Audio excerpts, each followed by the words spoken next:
Round of applause. It's beautiful energy. Well, brother, what do you think? Kitu tu nilikuwa nataka kusema ya kwamba sijawahi kufanya kazi na wewe, ndio mara ya kwanza. Nilikuwa nataka kukuambia kwamba nimesawahi kukuwa na boyfriend Muhindi. Can you imagine? Alikuwa anaitwa Raj Singh.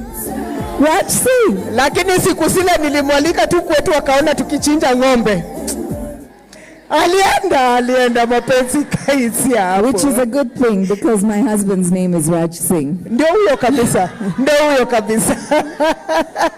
So we're not going to take much of your time because of course we are running very much behind schedule. So it gives us great privilege and great honor. Well, brother, maybe you can introduce our chief guests. You know, where I come from, we call her Min Ping. Min Ping. I have told Min Ping that now her duties are so many and she needs help. Sasa mimi siku zile baba atasema tu anataka namba. Anataka namba? Natosa ama sitosi? Please, ladies and gentlemen, karibuni, let's welcome Mama Ida Odinga. Karibu.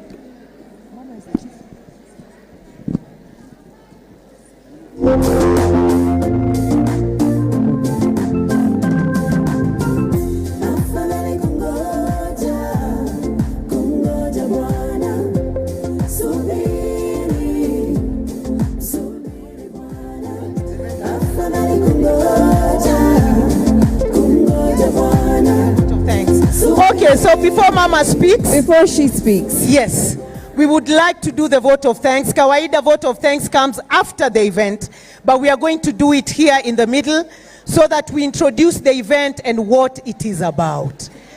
All right. So please. Vote of thanks. Can we welcome on stage Gloria Ndeke. Madam Gloria.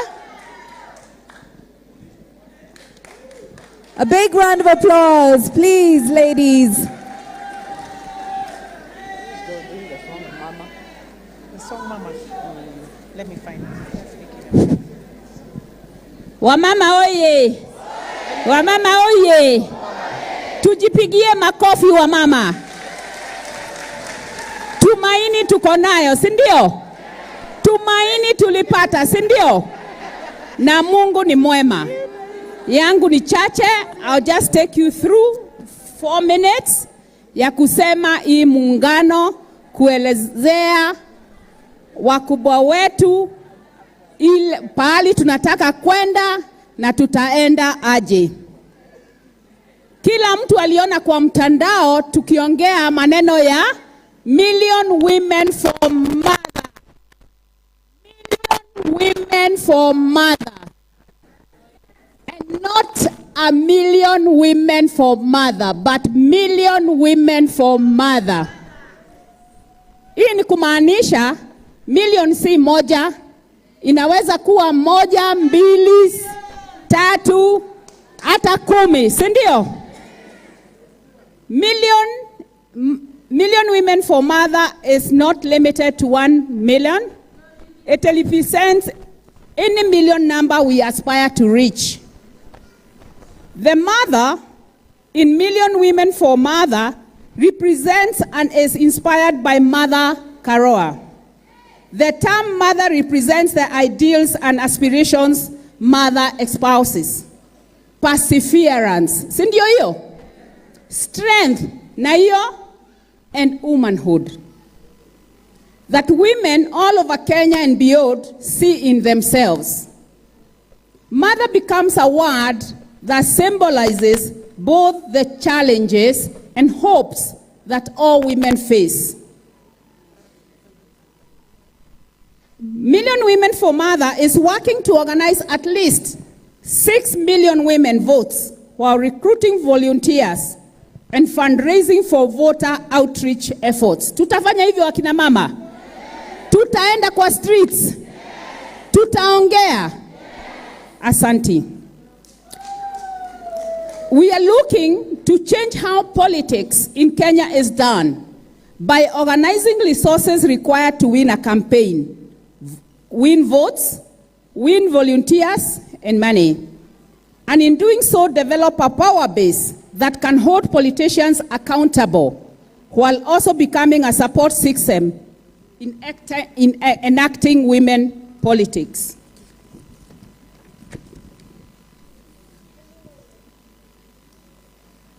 So the movement was inspired by Honorable Ida Odinga's appointment of Mother Karua as his running mate.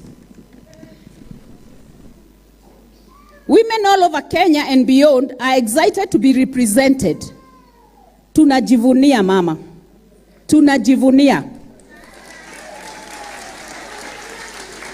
For the first time in the highest seat they have ever held, Mother's appointment made women feel seen, and it gave them hope, tumaini, that their own struggles would be elevated by a steadfast champion. A need arose to translate the tremendous support women had towards Mother's appointment into action, and would enable women to voice their issues and organize the resources required to voice their support. In this,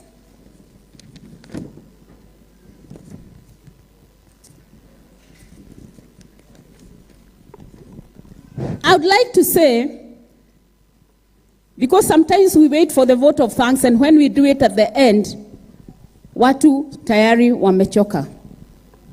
We cannot fail to thank God for this day. He blessed it with the rain. The women were at the gate at 7. It was drizzling. The women were being rained on. But they said they are going to sit and stand. And they are going to work for Mother. It will not matter whether it will rain or shine. It will not matter what will happen on the voters' day. The women will come out. So we give thanks to all the women who have come here. We salute them. We salute ourselves. And we know that we have champions who have taken the upset on our behalf. We thank Mama Ida for the struggles that she has had as a woman, for hope that was lost, and now it's found. When we see them together, we see renewed hope. We see light at the end of the tunnel as women of Kenya. We feel ourselves proud again. We almost lost hope. We give thanks to Catholic University. They have tried their best, especially the Vice Chancellor, Madam Moby. It was raining and she didn't know where to take the women. But there is always a space for women's issues. Mr. Wadere and Esther of Wadajoy for their extremely generous support and incredible team of staff. Martin and Koi of Let's Talk Kenya, whose impressive commitment and selfless helped Million Women for Mother plan and manage today's event. We thank KEPSA for extending their community support in a timely manner. The working committee, please stand. Working committee simameni. Na wengine wako pande hii. Who latched on the dream of what Million Women for Mother was going to do and what it represented. They have given of their time and resources to fuel a cause they believe in.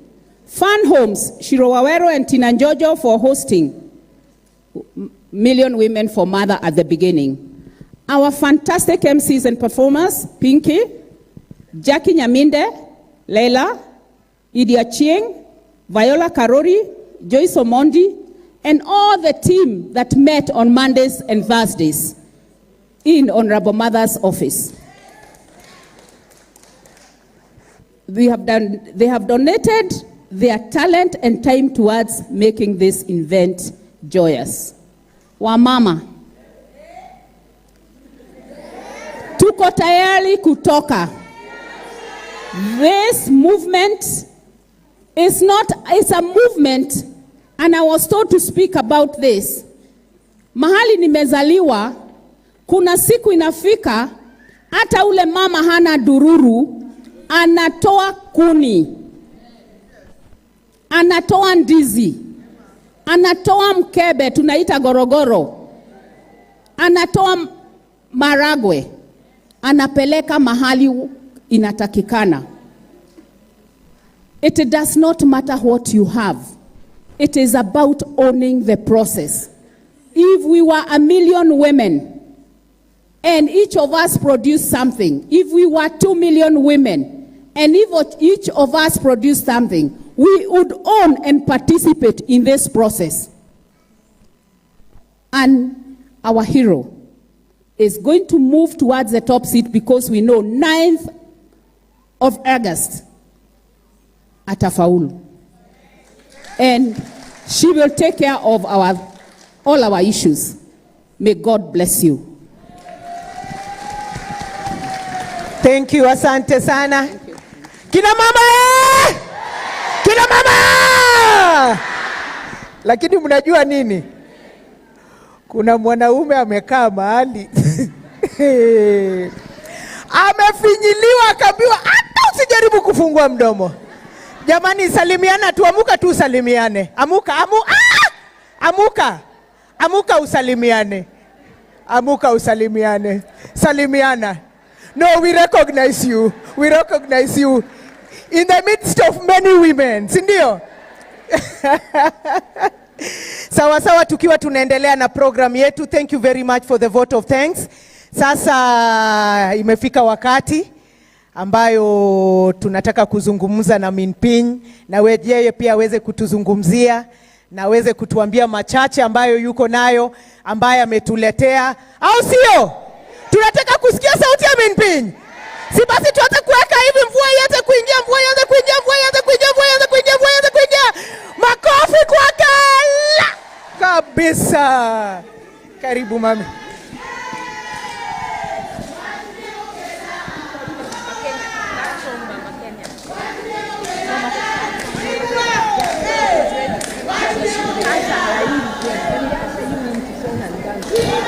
They're playing it. Power. Super power.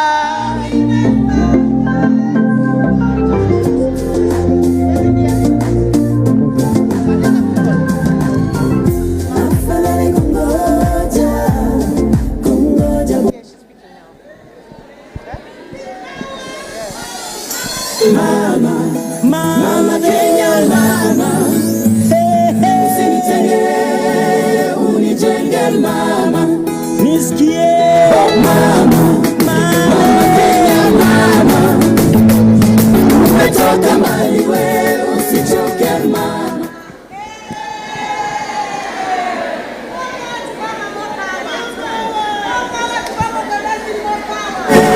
Unijenge mama. Nisikie mama. Mama Kenya, mama. Umetoka mbali wewe, usichoke mama.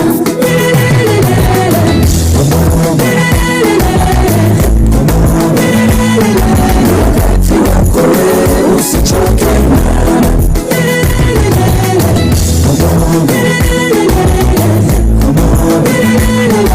Wakati wako wewe, usichoke mama.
vizuri?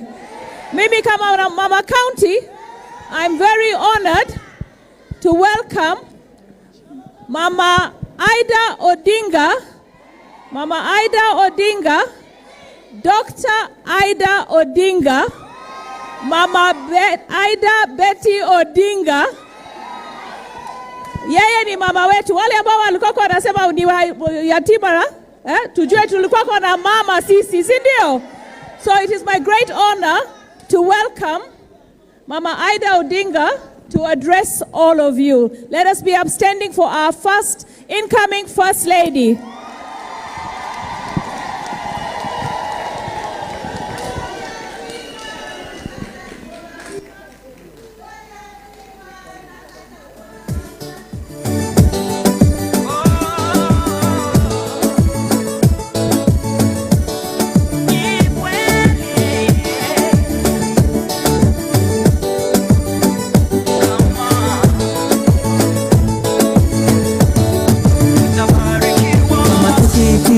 Sauti ya Mungu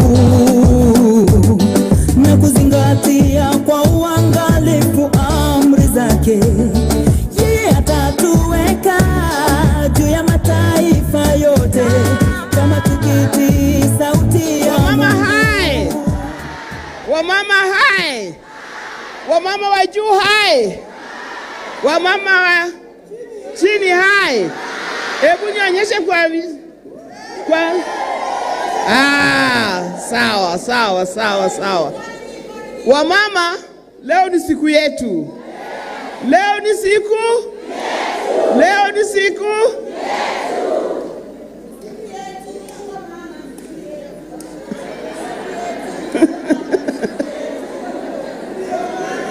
sema siku yetu. Si ndio?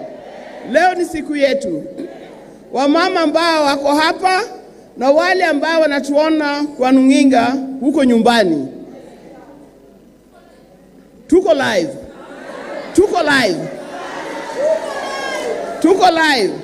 Check. Siku ya leo, kwanza, we want to apologize for the arrangements that we have today. We expected 1 million women outside in the field. But because of the weather, we are here.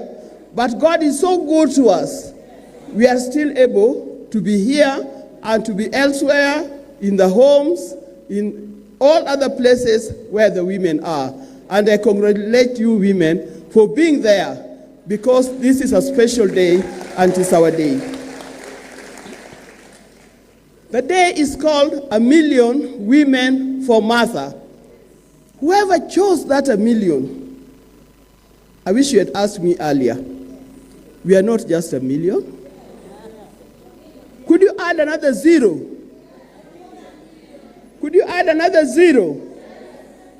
And probably make it 10 million women for Martha.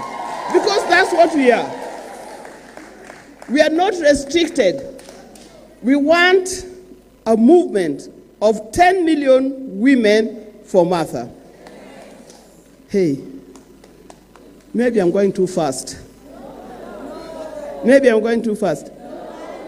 I didn't recognize the dignitaries and the women who are here.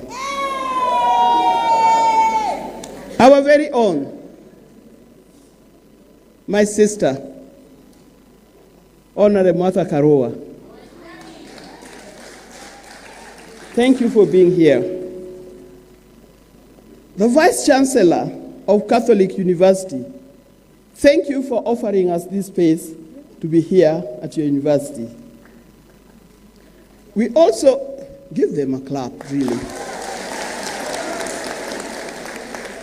There are many women, I cannot mention all of them, but let me just introduce you to the few who are on the podium. Here, we are with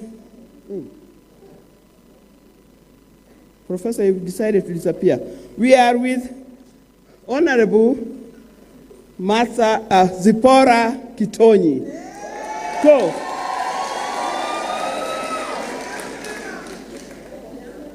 We are also with Professor Ojiambo, Julia Ojiambo.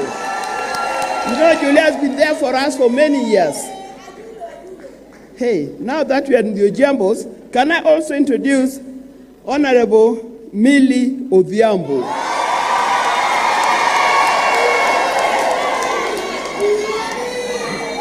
Wow.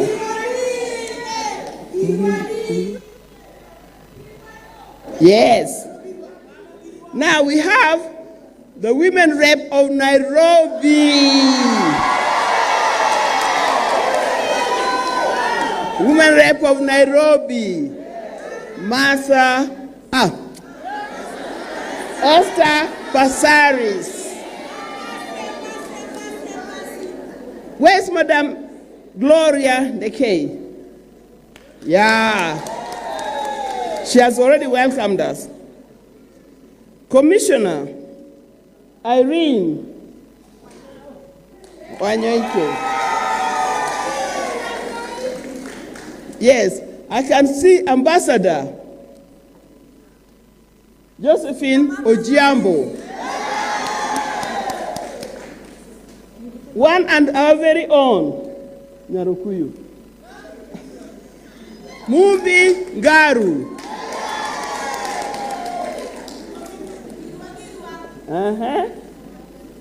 There are many. Can I?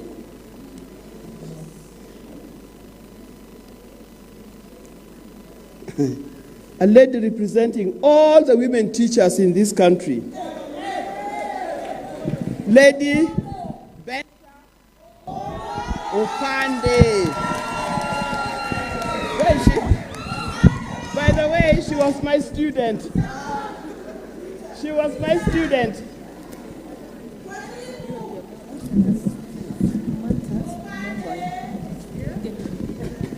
We have many. Is it okay now? Now, we have Madam Mantas Mughal. There are very, very many. Sorry. And then we have the women.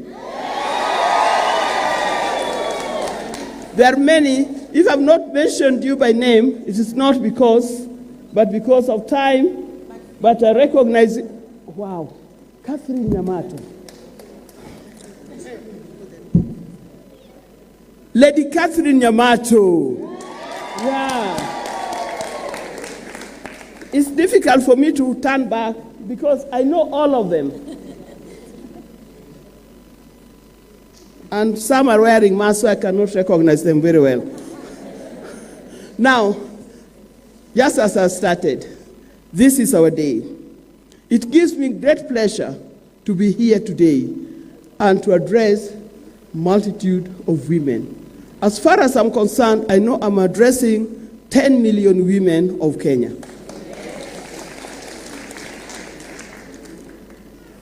It is a long way. As women, we've come a long way to be here today. In this country, we've always struggled for women position to be recognized. Some of us started earlier, some are joining us now, some will join us in future, but the struggle is the same.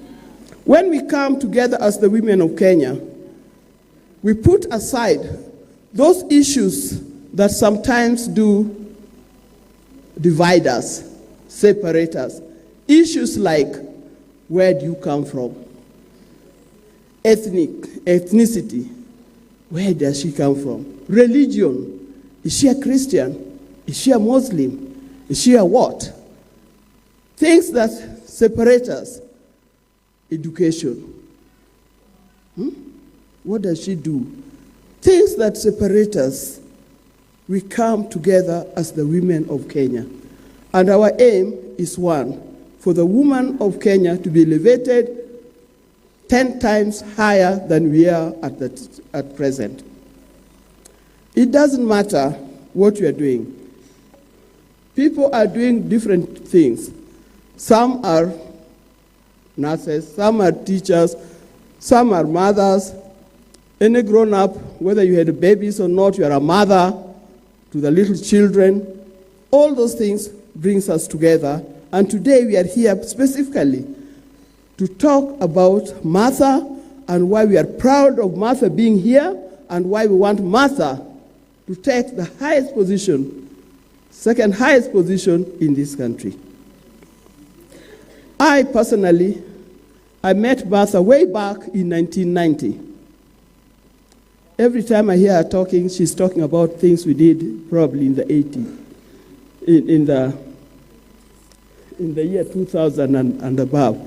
But Martha, do you remember in 1990, in the month of August, it happened that my husband was being detained for the third time. I had been to all the lawyers I knew, who is who in this nation, until I went to some little unknown lawyer. I don't want to mention her name because she's no longer small. She's no longer little. And that small lawyer introduced me to Martha. And Martha led a team of 27 lawyers to represent Ida Odinga in court.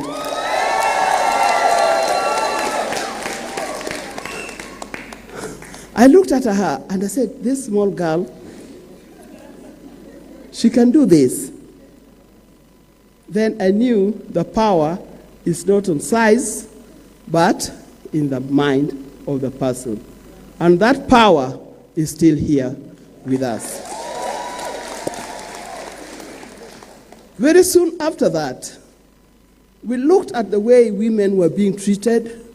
We looked at the way we were not getting what is rightfully ours, and we got together and ushered in, or got together and put up a group of women, and we started the League of Kenya Women Voters. That is the organization that was non-partisan. It was a non-partisan lobby group that was working for the promotion of women in position of leadership. We were joined by some of them I can see here. We were joined by Dr. Julio Giambo. She's here. We were joined by Susan Owino. I saw her here. Oh, there she is. We were joined by many others. Zipporah Kitonyi, Josephine Ojiambo. Where are they? Mumbi Ngaru. There are many, many, many more. And we formed a formidable group. And that group worked very hard to make sure that we had women elected in leadership positions in Kenya. And I think for the first time in the election of 2002, we had maximum number of women elected. Now things have changed. This is 2022. It was 2002, now it is 2022. How many years? 20 years. We are back to that position. We are back to that position. Our aim today is to support, to encourage, to campaign, and to make sure that we get also maximum number of women in leadership. And this will be led by none other than, in Kenya for the first time. In Kenya for the first time. In Kenya for the first time. We are getting deputy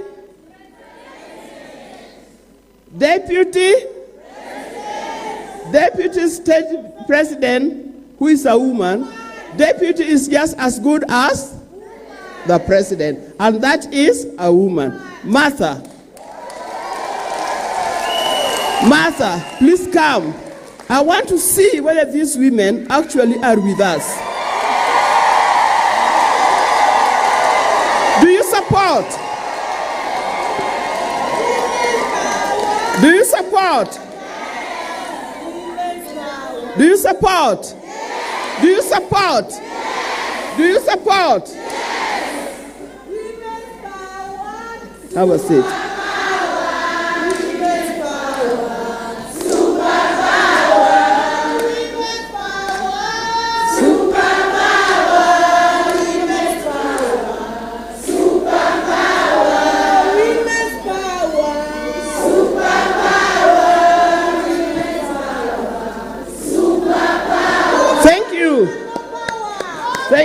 Thank you. So today, my work is simple. The women have accepted it. My work is simple.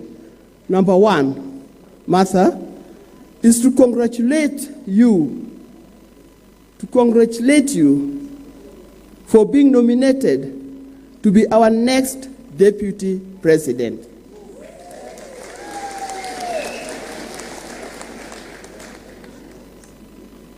Secondly, Madam Deputy President Designate, I want to express my appreciation on behalf of these women.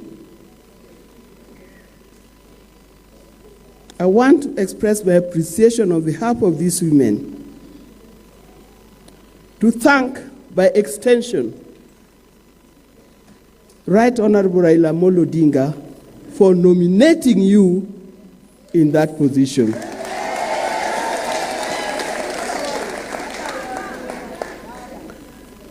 Thirdly, I want to thank you women, my sisters and my daughters,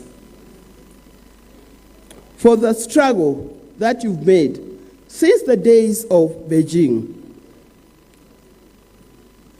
Since the day of Beijing, you've struggled so that we can have that gender equality, the 2/3 gender rule, which has always excluded us. This time, if we get together under your leadership, my sister, I'm sure it will be passed and it will work for this nation.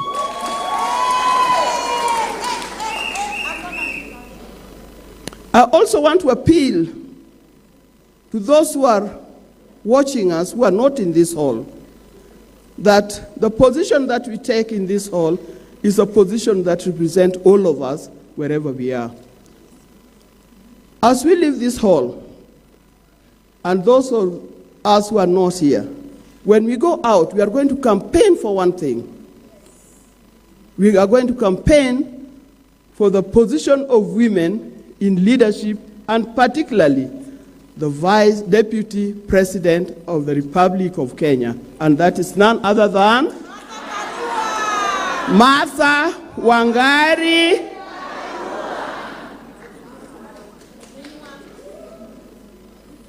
As for me, I'll be very happy to see Martha in that position. Because, Martha, the dreams that we've had for years, plus some of these ladies who are here, and some of them who are sitting there, the dreams that we've had for years, we are going to actualize those dreams. And Martha, this thing is not just for Martha, this is us. It is us. It is us. It is? It is us, isn't it? Martha, you are just there, but it's not just for you. As I know Martha, Martha does not front herself to say, I am. Martha works for the people. Martha works for the people. Martha is full of energy, but she's also very knowledgeable. She's compassionate, and she's caring. That's the kind of deputy president we are going to get. At this point, Joyce Omondi, where are you? I'm right here. At this point, before I finish, Joyce, can you just sing a song for Martha. I will. Asante sana mom. Bwana Yesu asifiwe. Bwana Yesu asifiwe. Wanawake wapi nduru na kelele? Jina langu ni Joyce Omondi Waihiga, mimi ni mwanamuziki, pia natangaza pale Citizen TV, na Martha Karua ni mama nimempenda sana. Nilipata kukutana na yeye miaka mingi imepita. Nataka kutuimba hii nyimbo inaitwa Tumaini. Amina. Haya.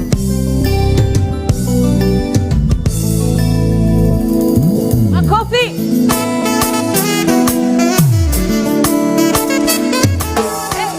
Maisha yangu salama mkononi mwako, na kuhitaji wewe tu, unatosha, sitaogopa chochote, ushafika mbele yangu, ninayoana. Baba niongoze, nilinde hadi unaponitaka. Baba niwezeshe, nishikilie hadi nimalize safari. Umenipangia mema, tumaini la baadaye nilipate. Umenipangia mema, tumaini la baadaye nilipate. Umenipangia mema, tumaini la baadaye nilipate. Umenipangia mema. Wangapi wanatumaini sasa? Makofi basi. Mikono juu. Hapo sawa. Hamna heri na kusaka mali ya hazina yangu iwe kwako. Nitakufuata milele, moyo wangu wa kutamani, na sitatosheka. Baba niongoze, nilinde hadi unaponitaka. Baba niwezeshe, nishikilie hadi nimalize safari. Haya, mikono juu hivi. Umenipangia mema, tumaini la baadaye nilipate.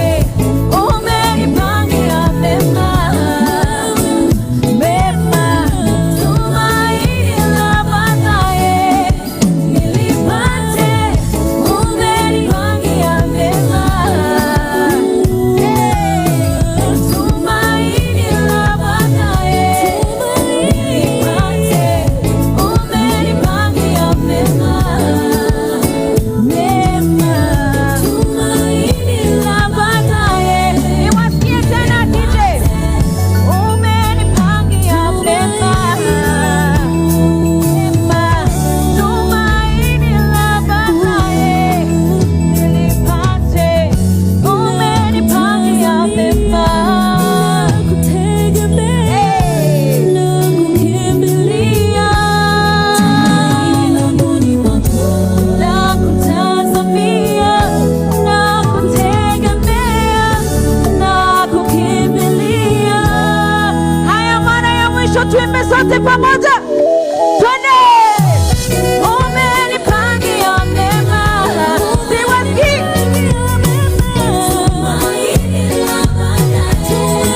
nilipate. Umenipangia mema,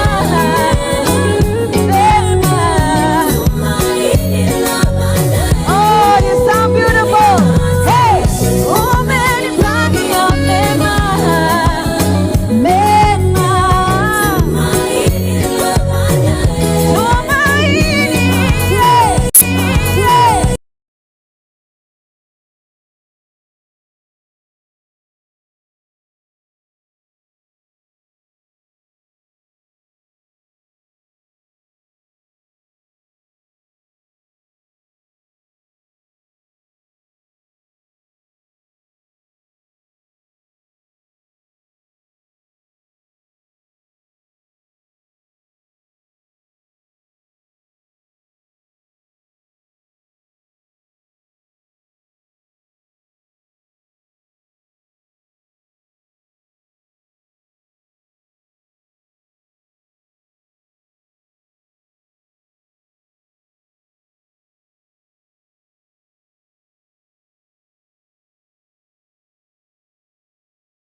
2 hash. Can I repeat it again? Can I repeat it again? We'll be putting up these flyers, but I can repeat it again. You can do that by dialing.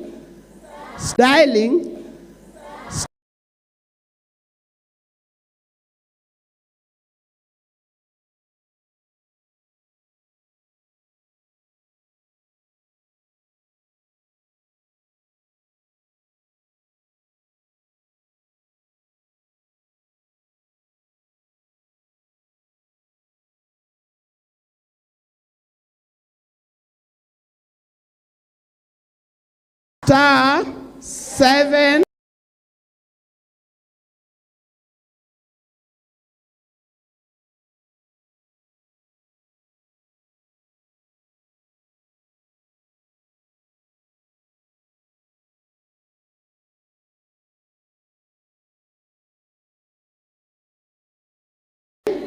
8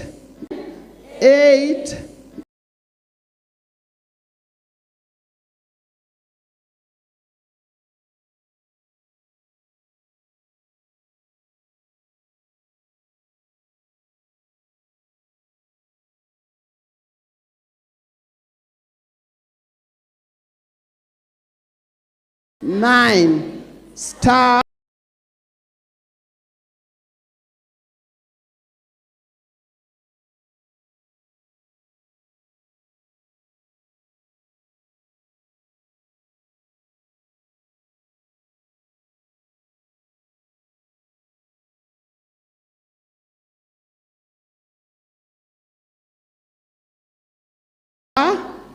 two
Asanteni, hamjambo.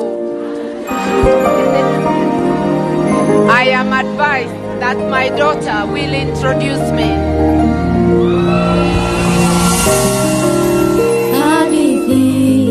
Hadithi njoo, nianze wapi niseme nini? Mamangu, she didn't know. Hizi shida zitaisha lini? Nakumbuka tulizunguka kutafuta chakula, tulizunguka kuomba maduka, kote kote tulifukuzwa, tukachukizwa, kila siku salamu kutenda miujiza.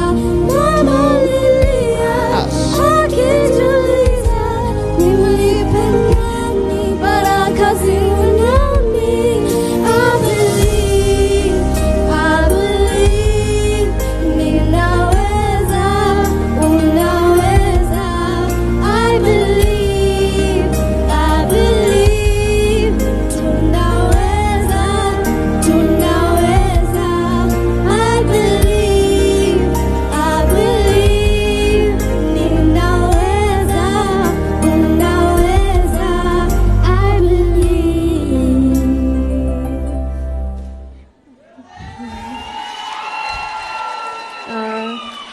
afternoon, everyone.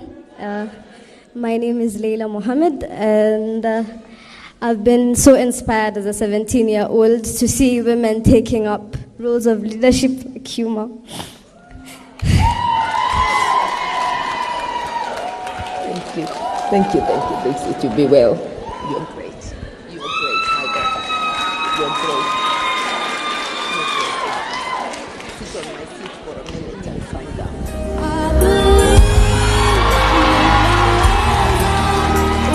Wamama High. That's a handover.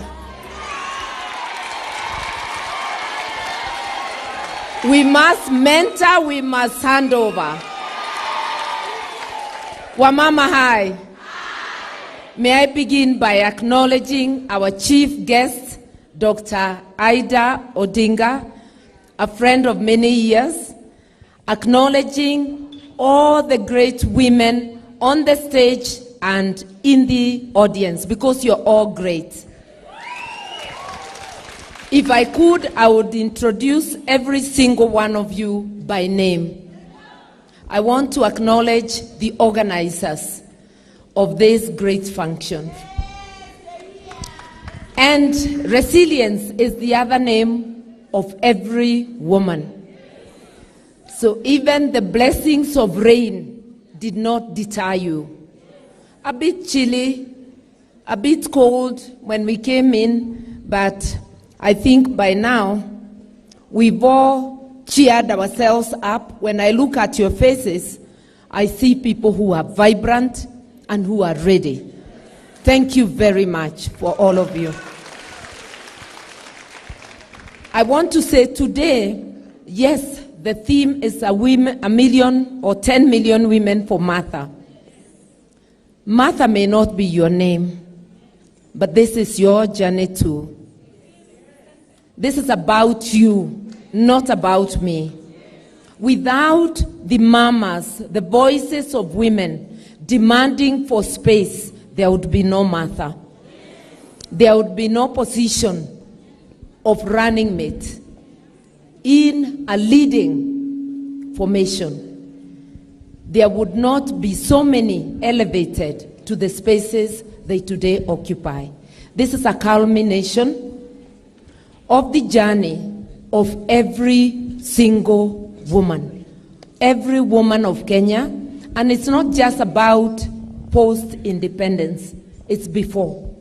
If you listen to the stories of your mothers, of your grandmothers, you will know that in their daily struggles, they were struggling for recognition, for space, recognition of their humanity, recognition of their leadership, recognition for space.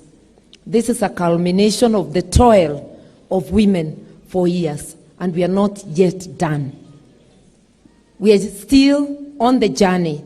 So we are here today to energize ourselves, to reinvigorate ourselves, to identify ourselves with this journey as our journey, to own it, and to go and work in every nook and cranny to realize our dream. The short term may be on the 9th of August. We will not have arrived even then. We will have covered a milestone, and we'll be looking forward to more. Until every woman and girl is liberated, and until our humanity is recognized, and until we walk hand in hand with our brothers in all our daily struggles, we are not yet there. So today, seeing your faces, seeing you here, or, in spite of the tough weather this morning, my profession is about talking. Whether lawyer, whether politician, is about talking. So I'll be going on it's back soon enough. I would have still gone on because I'm used to it. So I'm saying until each one of us is liberated, socially, economically, politically. then we will have liberated the world, because it's already implanted in us. To unlearn on a daily basis. It's a lifelong venture. And then to prepare the next generation without the patriarchy. So we have a job to do. And you know, we raise our families. We don't raise them alone. That's why there are so many chamas. You want fees, you call a few to support you. You want to improve your house, you call a few. We have those chamas that help us to organize our homes, our families, our businesses. We must continue. We organize families, we organize communities, we organize the nation, and we organize the world. I see what we are doing as bigger than a Kenyan thing. One, we want to teach ourselves to own campaigns for candidates we believe in, to own campaigns of women who will carry the other women on their back. We don't want women who will get into the space and forget their identity. So we want to nurture ourselves to be the women who carry the women and who carry their families, their communities, and the nation and the world. You see? If you look around, whether in our religious organizations, in our schools, in the community, the Harambee spirit, the bulk of those who participate without missing, even when they don't have much to share, is the women. It is the women who will come with a little of their farm produce, with a little of the food they should be cooking for their families because they didn't have cash. It's the women who will come in and bring their labor as a contribution. Women never miss out, even when they have nothing. They have their love, their spirit of community to offer. I think we need to usher a new dawn, not just for women, but for our country. What are campaigns about? Is it about the candidate giving, or is it about the community owning for their parties, for the candidates they believe in, and giving their time like you gave this morning? This is not a paid engagement. You came in the rain because you believe in. I want to salute all of you for that. You are here to stand up for Kenya, and we want to raise a nation that stands up for itself. And do you know what? It's not just about the campaigns, the volunteerism, and the money that goes into it. It's also about when we occupy positions of power. You who is a counting clerk, you who is a presiding officer, you who is a returning officer, if you stood up for Kenya, we would not have disputed elections. Because you would do your duty and you would be standing up, not for candidates, for your country. We need a nation that stands up for itself. We need a nation of integrity. We talk of institutions, but institutions are you and me. We are the ones who will mess up or raise Kenya. And I'm asking you this morning, as nurturers, because women are nurturers, let us stand up. Not just for ourselves, not just for Martha. Let us stand up for Kenya. We want a nation where we all have space, where our children and our grandchildren, for those of us who are in that stage of granny, we want a nation where our children, our grandchildren have space and can have opportunity to be what they desire to be. Each depending on their talents and their effort. That's what we are looking forward to. We are looking forward to raise a strong Kenya. I want to urge you, with the determination of a woman, nobody raises a frail baby to a chest-thumping man, leader, or woman without the determination and resilience of a woman. So God has built you to be strong, and I know of nobody as strong as a woman. We don't carry it on our faces. We don't wear it as a badge.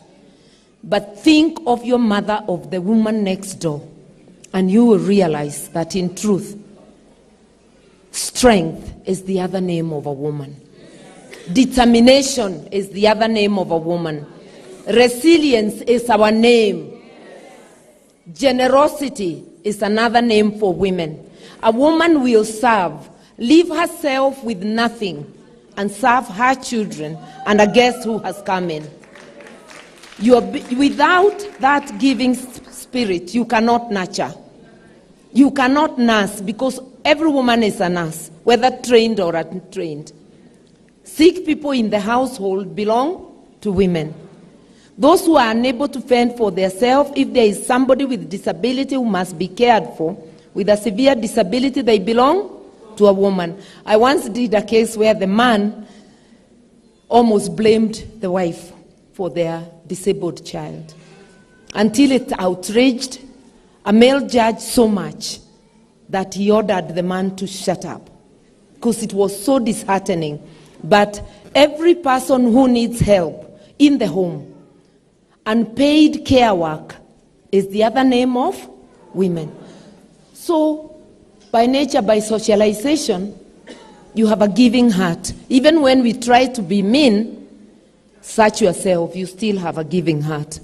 Let's be true to our nature. Let's give to our country. Let's give to our family, to ourselves first, to our families, to our communities, and to the nation and to the world. And we will surely get there. So today, it's a call to action. Action because we care. We care about the environment we live in, the social environment. We care about the rising cases of domestic violence and especially gender-based violence. We care about the many cases of violence, even in our institutions of learning. We care about how violent our society has become. We must go back to factory setting and raise a caring community, starting with our families. And in the campaign, it's a caring community too. We are looking for leaders. Remember what you tell your child. I know not of a mother who tells their children to become bullies. I know of no mother who tells their child to go out there and disrespect everyone. I know of no mother who tells a child, I want you to take thieving as a career. We all, and as Africans, now I'm talking as Africans, which has found value, placed in our constitution as our national values. We are all raising our children to be hardworking. That's why you'll pinch a child or pat them on the back and tell them, lazy one, get up. Because you want them to be hardworking, to be able to fend for themselves when they get there. So we are teaching them the value of hard work, honesty. You are teaching them the value of community. That's why you are giving them work around the house. So we really must instill those values and look for them in leaders. And when leaders stray, we must use our voices to tell them that does not represent us. We must be truthful to ourselves. Even when we pray, oh God, help us, your actions must match your words. Otherwise, it will be prayer without faith and prayer without action, and it will be of no use. Today is just a call to action and to say this is about us. The name Martha is there because today I'm running. I've been appointed to run as a deputy president, but it's your journey too. What happens with this in this space is going to influence the space you are in, the space of your child, the space of your grandchild. So let us affirm ourselves and let us look for women we can support, and men also, because it will not be women alone. But whoever you support, let that person espouse the values you believe in. We cannot be a country without values. We'll be heading to doom. Now, before I finish, you'll allow me to go a little further and tell you that in my view, our nation is facing a crisis of leadership, a crisis of trust. We don't trust ourselves and we don't trust one another. Yes. That is why we keep on asking the IEBC, because we can't trust them. But they are also not trusting themselves. Because if they did, they would give us an account of everything happening. They would not dodge questions. But beyond IEBC, you and me are facing a deficit of trust. The lack of trust in our institutions is lack of trust in ourselves. Because it means professionals are not standing up for the country. But those professionals are backed by you and me. What conversations are we having with them when we get back to the neighborhood?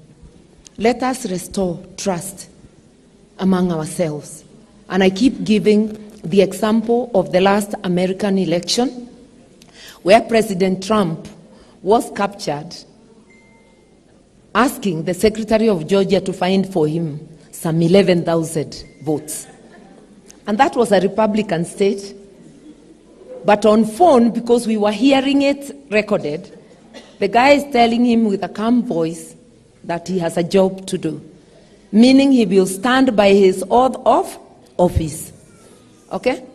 We also saw his own vice president, his own supporter, going to preside over a Senate hearing to confirm Biden as president. He didn't dodge duty because it's not his candidate who won. He rose up to duty. I'm using those as live examples of things we've seen on screen relating to elections. And I want, with the women of Kenya, to ask our brothers and sisters who will be engaged in the electoral process, stand up for your country. Stand up to be counted.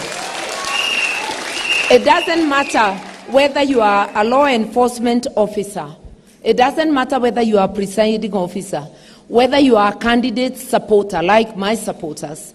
It doesn't matter whether you are just a voter. Stand up for your country, do what is right.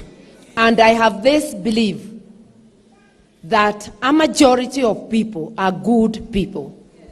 That the majority in our country, in every space, are good people. It's just that the voices of good people are muted, and the voices of people with rogue behavior are the loudest, and they sound like the whole world. I just want to encourage you, even if you be alone, stand up for your country. It matters. It does matter when you stand up. It is infectious. Somebody else will see you standing up and will do as you do. Bad behavior is similarly infectious. So know that you are responsible, not just for yourself, for those around you. So let us hold hands and do this together. I want to say this of my principal, that he's a man of courage. Ida, don't ask me how I know. I'm going to say how. He knows me because we've grown up together in politics. We entered parliament same time. And even before we entered, being friends with Madam Ida, we had interaction. So he knows me. He knows that sometimes I do take a stand, if it's on principle, where I may not be moved. Even recently, we had national issues we took opposite sides in matter of the Constitution. He still went ahead and named me as his running mate. He is a man of courage, a man of conviction, and a man who believes in himself and what he wants to do for Kenya. So he believes in what the Constitution ordains, that we are entitled to our views. We reason, we try to talk to each other with reason. He was not looking for a praise choir. He was looking for people who can offer alternative ideas. It takes a strong and courageous man to pick a strong woman. Okay? And for that, I salute him. Okay? I salute him, and I promise to be a good deputy. And I pray and work for that every day.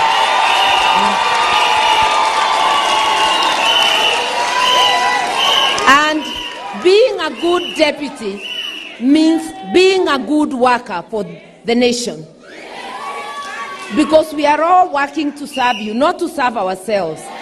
And we will follow our laws, and that's what I said in my acceptance speech, that we will always follow our laws, and he too said it. So I want to assure you that I'm holding this space for you. I'll hold it with honor, and I'll do what is required of me.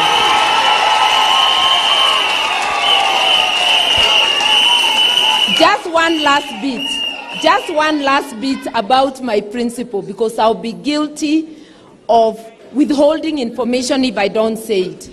You will recall the year 1995. We went to Beijing as Women's World Conference on Women, where the Beijing Declaration and all the good things we try to enforce today were agreed upon. When we came back as members of parliament, and I know we were there with Zippy, when we came back as members of parliament, I remember Honorable Beth Mugo, now Senator Beth Mugo. I remember Honorable Charity Ngilu, now Governor Ngilu. They all brought motions to implement some of the things we discussed. I also brought the Equality Bill and the Domestic Violence Bill. They never saw light of the day, but the motions succeeded. The motion for affirmative action, etc. But then there was one man, only one man, who brought a motion also, seeking to establish a gender commission. That man was none other than Raila Amolo Odinga.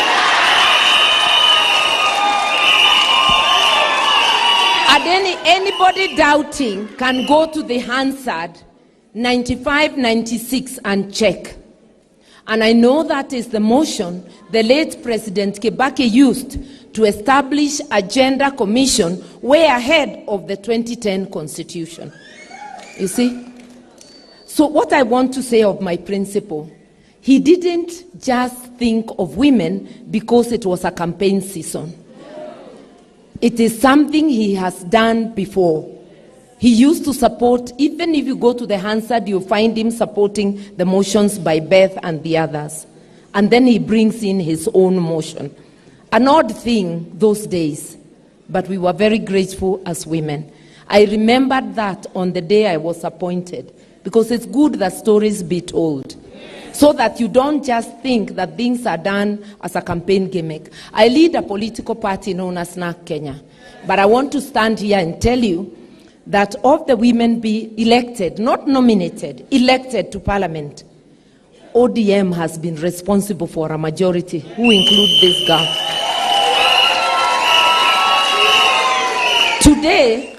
Today, I have heard competition saying they have more women on the ballot. It may be true, but it depends. Which seats have you nominated them for? I know that my principal nominates women for winnable seats. Iko mutu atakunominate mahali huwezi. So it is after the tally of this election we will see which formation has more women. But in Azimio, we are not being promised space. We already have space, represented by me. And therefore, I'm seeing God opening doors. This space being actualized. You have 2 gender activists in the presidency. Own this space, it's your space. It's not just about gender, it's about transformation. Okay? In this country, people who have fought for liberation have never occupied the presidency. At independence, it was not those who were in the forest who occupied, it was others. After the 202 liberation, it's not those who were in the trenches occupied. We went into government, but we were not in the presidency. This is a unique time. It's the only time that those who have fought for liberation are likely to sit in the presidency. Make it happen. Make it happen. Make it happen. The generals of the liberation are now likely to sit in the driving seat. And I want to promise you and to promise before God, we will make it work for Kenya. It is not about us, it's about our country. Women arise. People of Kenya arise. Ours arise. Our husbands, brothers arise. Let the nation arise. It is our time. Let us go to work. Please don't wait to be sent. Don't wait for a letter. This is your space. Let us go to every corner. And I'm telling everybody, with the presence of a woman, every Kenyan is covered. And I'm reminding the men, Kwani who looks after them. So if a woman is in the house, you two are catered for. And we talked about helping those who need help in the house. It's us. Nurturing, it's us. This is about us and our families. Ladies, let's go to work. Ni wakati wetu mama. Can we end with mama? Can we just sing one verse of mama? Because that song is not about one mama. Ni mama wewe na mimi. Ni wakati wako.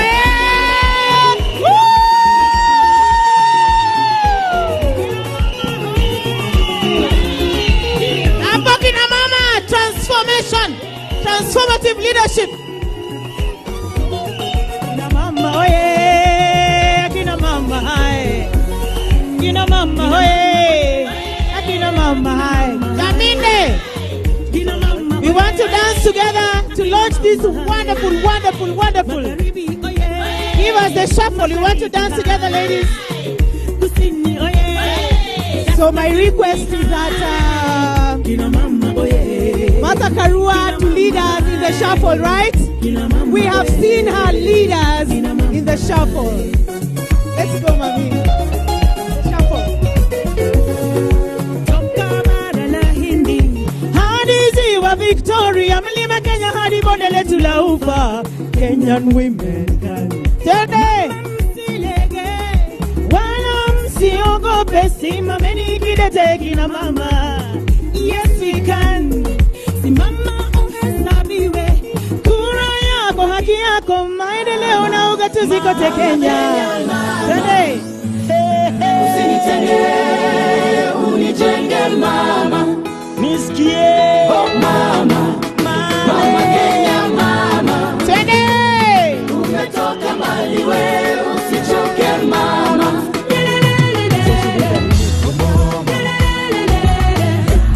She can lead us in the shuffle.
Deputy Vice President.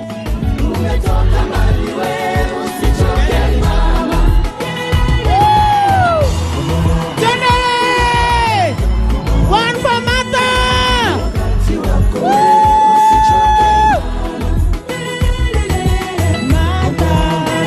Usichoke Mata. Mata. Usichoke Mata. Wapi nduru ya Karua? Woo!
you very much. Thank you so much.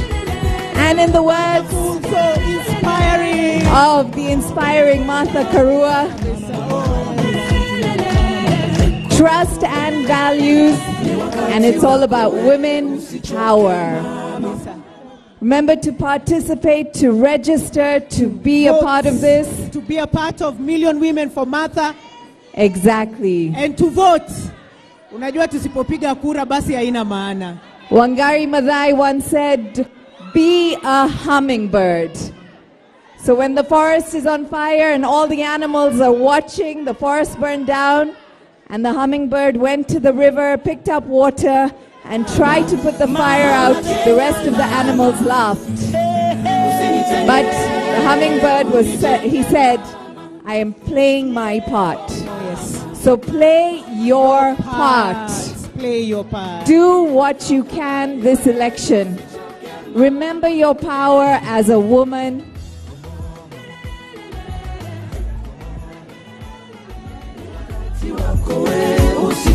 You are phenomenal. You are a Kenyan woman, and you will make a difference this election. Very true. And Martha Karua has said the other name for a woman is strength.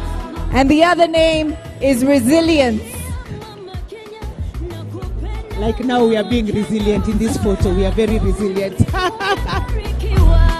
So make sure you remember your power. And come out in huge numbers and vote. Encourage your family, encourage your friends to vote. Remember who you are.